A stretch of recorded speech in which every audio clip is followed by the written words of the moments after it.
Hello, hello, SOF fam. Hey guys, we have been doing so much. It's so hard to keep up with all that's going on. Right now, we're out at Capitol Square getting ready to plant trees. I will try my best to bring you guys up to date.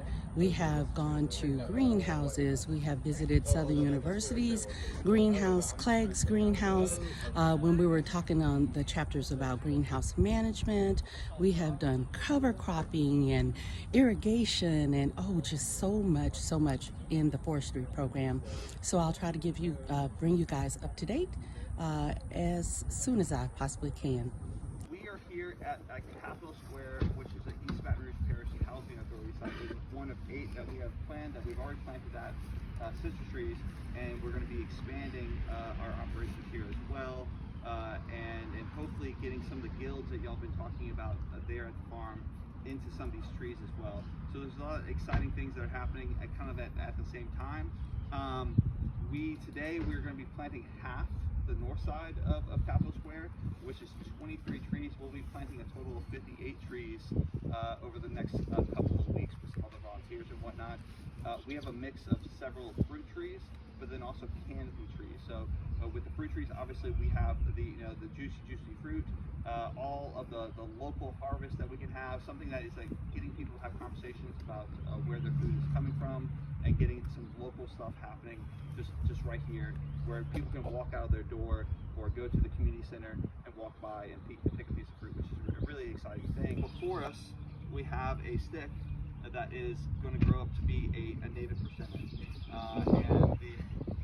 and so this native persimmon. Has anybody had a Japanese or native persimmon before? The persimmons are known for having that tannic quality to them, and so if you eat unripe persimmon, it'll kind of squinch up your tongue a little bit. It feels really weird. With the Japanese persimmons, you have some that are hard they're non-tannic when they're hard, so you eat them crispy like an apple. But you have some that are going to be more of a delicacy that you're going to eat when they're really gooey. These are a little bit more in that way. But I've definitely eaten some that are a little bit firmer, that are really nice. So when we think about planting a tree, a lot of times, maybe a few weeks ago, you thought about, digging a hole that looked like that pot right there and just plugging it in, maybe putting some mulch on it and walking away. But now you're starting to see that things are a little bit more nuanced than that. And we learned yesterday in class that when you dig a hole, you want a hole to be what dimensions relative to the root ball? 2 times the size. Yeah, exactly. And how deep? Exactly. So that's absolutely textbook. That is what the arborist should be teaching. That should be the law of the land, and that is it's pretty simple to remember. That's simple to communicate. But sometimes when we actually look at the tree, did y'all plant a pecan recently? No, y'all didn't. I guess that was Winston. You notice that sometimes it's not as simple, because when I'm looking at this, I can see it kind of rocking around there, and I can see there's actually, I don't know where the root flare is, and the root flare could be quite deep on that. And so sometimes it's not as simple as just taking the top here and putting that 2 to 4 inches above the grade of the soil, so it's got a little bit of a slope. So what we're going to do is free this up a little bit and do a little bit of operation that is going to make some people a little nervous, and rightly so, but it's got to be done. What we have here is just what I don't like to see is this electrical tape here, and so that's binding on the tree, and you can see where it's got to move before, and it's left a little bit of an insert. And so these, if they were going to stay for another few months, they would really start to constrict the tree and reduce growth. So first things first.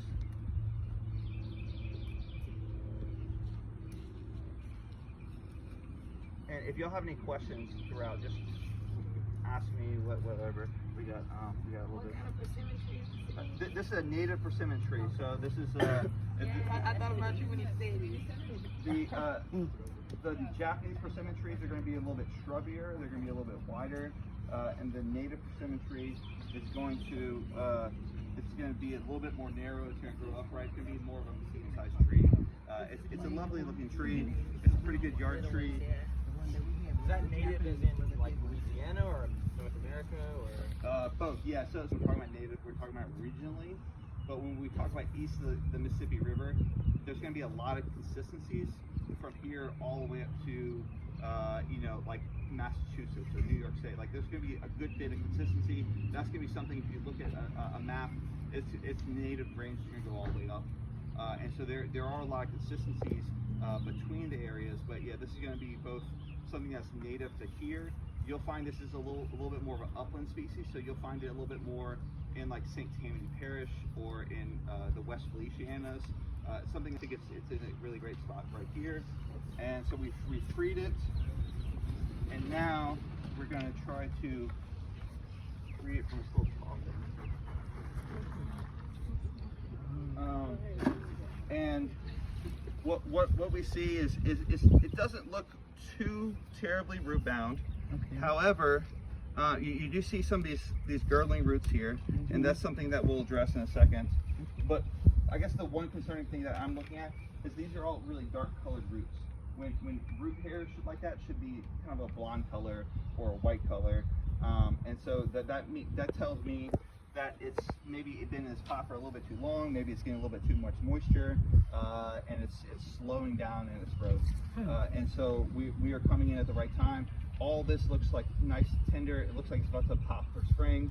Those buds are starting to get real fat. And I still don't know where the root flare is, unfortunately.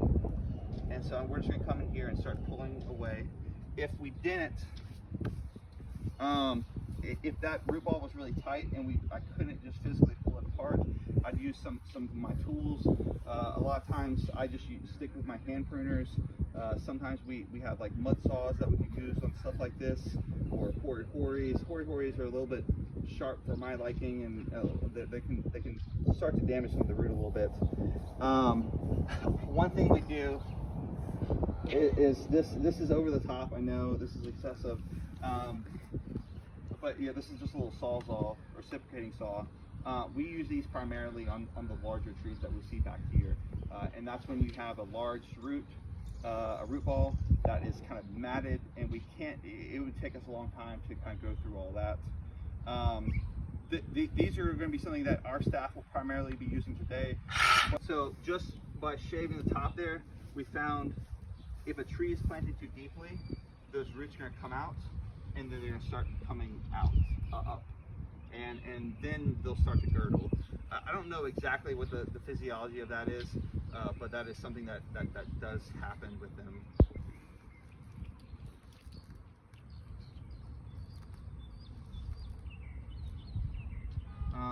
I noticed that pecans and the Japanese persimmons are usually planted in taller pots, and they're buried several inches too deep, if not close to a foot too deep. This one, unfortunately, is planted probably, that's a good 3 inches too deep there. And you can see how dark it is, how what that's doing, that's keeping moisture on it, it's encouraging girdling roots. When those roots start to grow around, as they mature, they'll thicken up, and they'll actually restrict other roots from coming out. The vast majority of roots are going to be in the first like 18 inches to 2 feet of soil. And so even on those massive live oaks here, or in these massive trees across the street, the vast majority of them are going to be right there. So when you're driving around trees or having construction around trees, you can do a massive damage to that. And so then you can see decline where you've eliminated that pore space there, and you've killed off a lot of those tiny roots that are actually doing the most of the work. Big roots are mainly just for storage. It's the micro roots and the little fiber roots that are actually out there doing good work, making the mycelium connections and pulling in water, pulling in nutrients. So now we're starting to see some of that flare. It's kind of hard with the light contrast, but you can start to see a little bit of that first major root.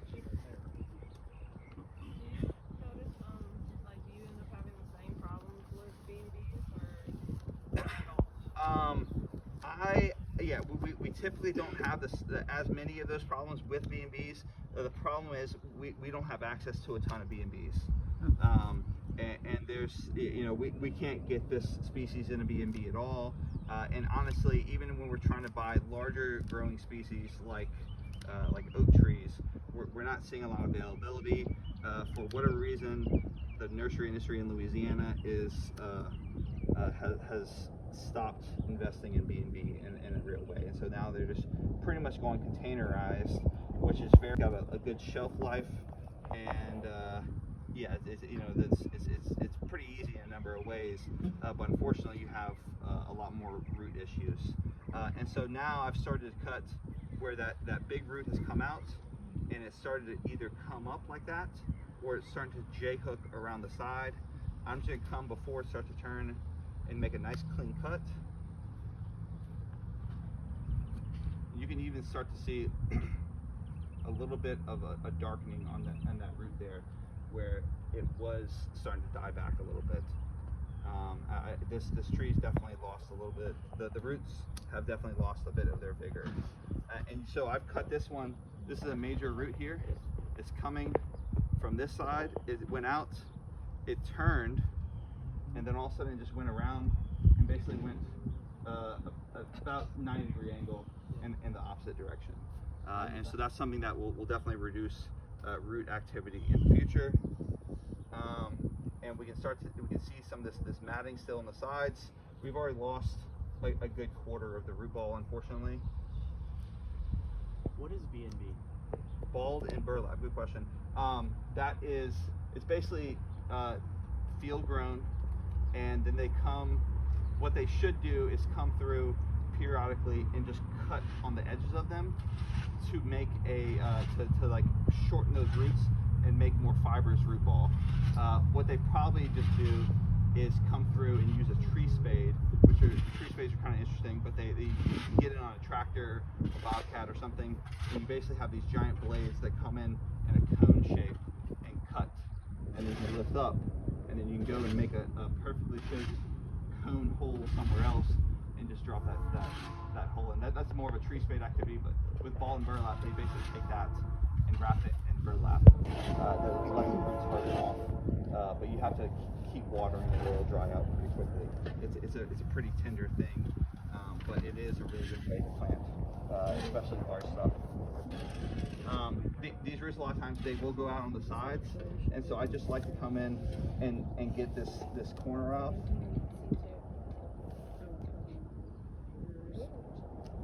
And the bottom also will sometimes have some roots. There's some turning roots down there. I can go in and kind of clip. Any of that darkening be caused by its dormancy or not really? Dormancy, maybe some, but not really. Like The we root don't itself was really hidden in the dark. we It stays in don't its have life. a big dormancy season here. Even though it did get down to 7 degrees, but the soils stay pretty warm, and especially this one right here. This is something to be in the cold sometimes. It wants those chilling hours.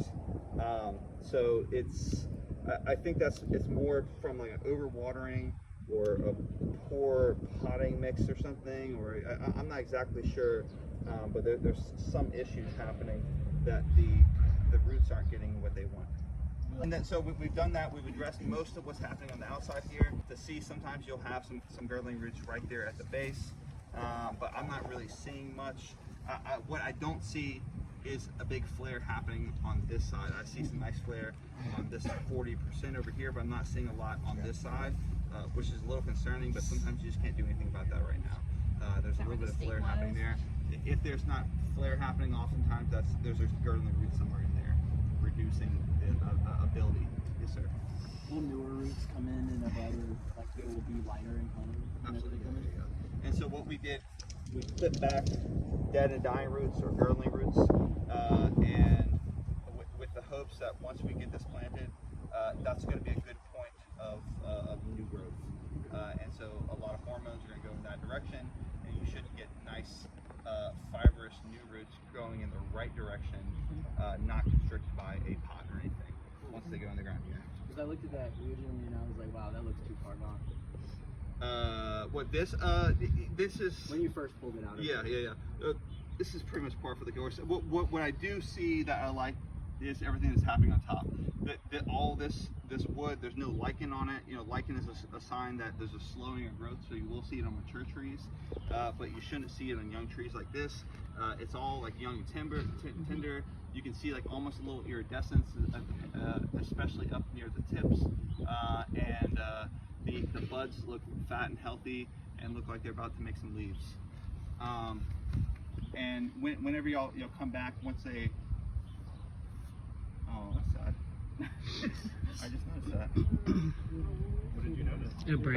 Yeah, there was a branch right here apparently that broke off. Someone told me so yesterday.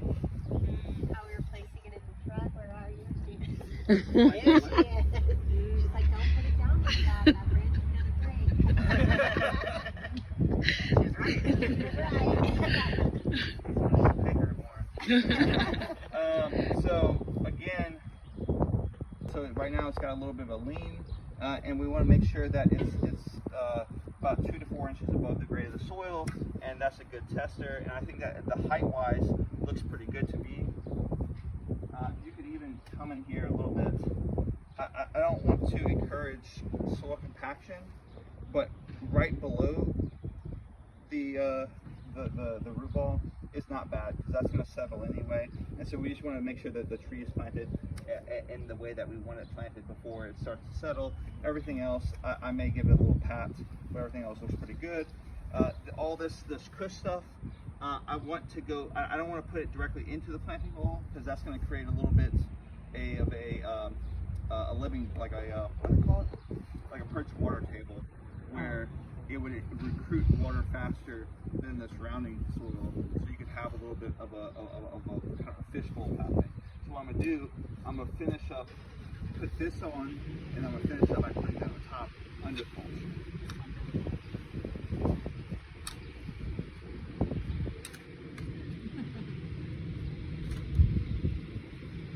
I like this audience watching Chris dig with dirt. Sit I can do this all day. This is a nice day. Eat your lunches. Some people even got shade. Can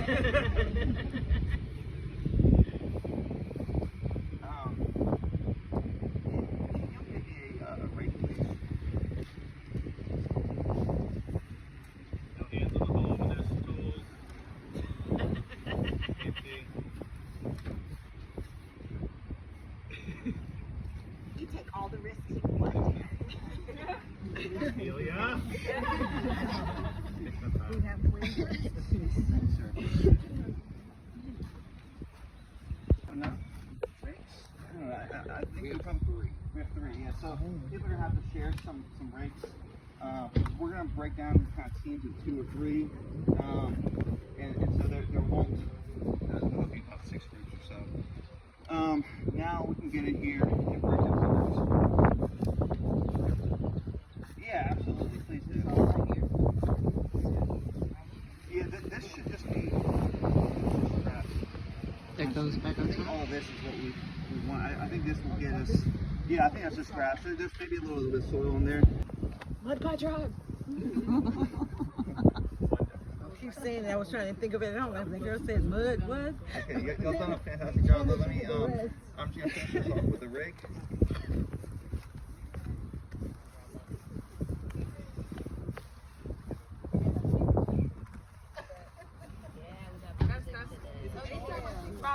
Courtesy of Chris. That's all I got to do.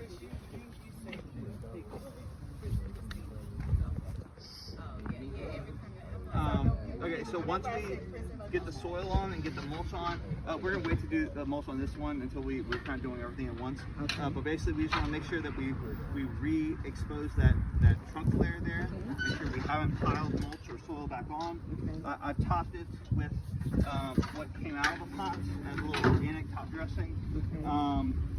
I am going to, most of these are gonna have to be staked.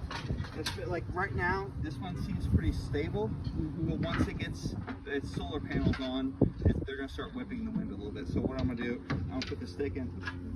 You got 2 through? I did have 2. Oh, you hear it? I got these ties. Thank you.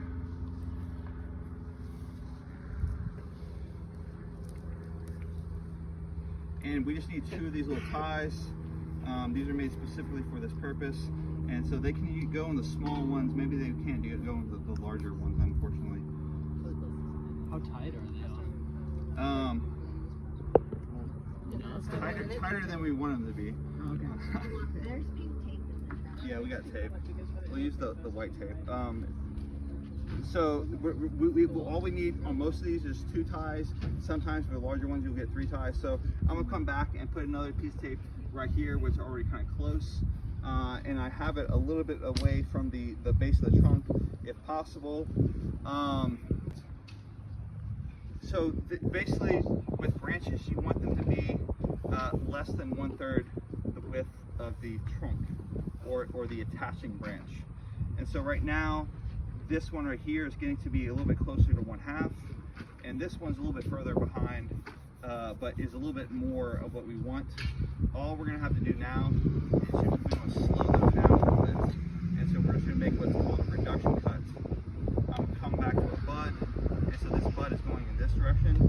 That's where I want it to kind of fill up that niche, and then the same over here. This one's kind of going down into that direction, and so that's just going to help produce more nutrients to strengthen up this trunk, and hopefully come in here, and this one will start to branch out as well and heal up this wound. You mean that cutting it with the bud facing down will be better for the nutrients? Yeah, well, you want the bud to face in the direction you want it to go. Okay. And so I didn't cut it to this one on top, because this one's already coming all the way down here, and it's going up already a lot. Right. And so I want it to slow down just a little bit. And we may not capture everything we need to with this one cut. It's maybe something we'll have to manage over time. But I do have these branches, these lower branches, growing out in this open area and away from our maintenance area as well. Okay. And so that's something to consider. And then lastly, because we don't really work with the mowers here, and this is just a good rule of thumb. You know, people are working long days, and by the time they get to that final task, whether it's weed whacking or mowing, they get a little tired. Anyway, I can do that in my own yard, much less on the job. So we just use these little trunk guards here. I like to make that skirt pop out a little bit, and then at least protect it from a weed whacker. Okay. And you may have to maintain these a little bit by shaking them out a little bit, because ants like to nest in those. Any questions? Will you eventually come back and trim or cut off completely that middle branch? Which one? This? That one. Yeah. This one here? No, the one that. This one here? Yeah. I guess we're gonna have to see what happens once these buds start to pop out. I imagine we're gonna get some more branches up in here. I think these 2 branches for a medium-sized tree like this, these 2 branches are a little bit too close together, and they're also kind of facing in too similar a direction. So I think eventually we'll have to make a decision on those 2. Right now, I want to leave as much on as possible so it can root and establish as quickly as possible.